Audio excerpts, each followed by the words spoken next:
ত্রয়োদশ জাতীয় সংসদ নির্বাচনে ভোট গ্রহণ আগামী 12ই ফেব্রুয়ারি। সেই সাথে জুলাই জাতীয় সনদ বাস্তবায়নে গণভোট হবে একই দিনে। ওই দিন সকাল 7:30টা থেকে বিকেল 4:30টা পর্যন্ত টানা ভোট গ্রহণ চলবে।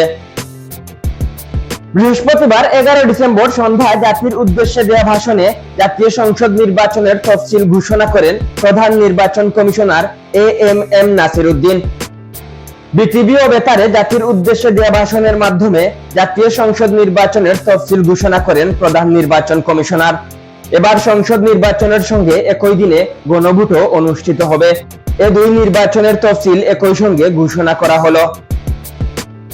এর আগে বুধবার 10 ডিসেম্বর বিকেল 4টার দিকে রাজধানীর আগারগাঁওয়ে নির্বাচন ভবনে বাংলাদেশ টেলিভিশন ও বাংলাদেশ বেতারে সিইসি এএমএম নাসির উদ্দিনের ভাষণ রেকর্ড করা হয়। তফসিল রেকর্ডের আগে ভোটের তারিখ নির্ধারণে রাষ্ট্রপতি মোহাম্মদ শাহাবুদ্দিনের সঙ্গে সাক্ষাৎ করতে বুধবার দুপুরে বঙ্গভবনে যান সিইসি জানান, জাতীয় নির্বাচন ও গণভোটের প্রস্তুতি সম্পর্কে রাষ্ট্রপতিকে অবহিত করা হয়েছে এবং রাষ্ট্রপতি সন্তোষ প্রকাশ করেছেন। গত মঙ্গলবার 9 ডিসেম্বর দুপুরে সুপ্রিম কোর্টে প্রধান বিচারপতি ডক্টর সৈয়দ রেফাত আহমেদের সঙ্গে সৌজন্য সাক্ষাৎ করেন সিইসি। সাক্ষাৎ শেষে তিনি সাংবাদিকদের জানিয়েছিলেন, আসন্ন নির্বাচনে নির্বাহী ম্যাজিস্ট্রেটের আদলে বা বিচারিক ক্ষমতা প্রয়োগের জন্য মাঠ পর্যায়ে বিচারকদের প্রয়োজন হবে। এজন্য প্রধান বিচারপতির কাছে 300 জন বিচারক চাওয়া হয়েছে।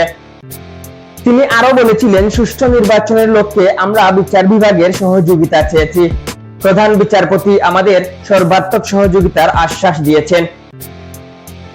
আসন্ন ত্রয়োদশ জাতীয় সংসদ নির্বাচনে প্রায় 13 কোটি ভোটার অংশ নেবেন।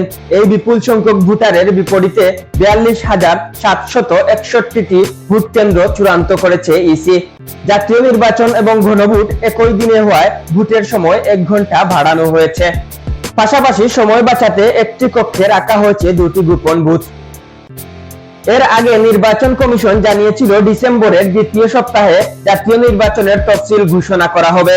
তারই প্রেক্ষিতে বৃহস্পতিবার 11 ডিসেম্বর জাতির উদ্দেশ্যে দেওয়া ভাষণে প্রধান নির্বাচন কমিশনার নির্বাচনের তফসিল ঘোষণা করলেন।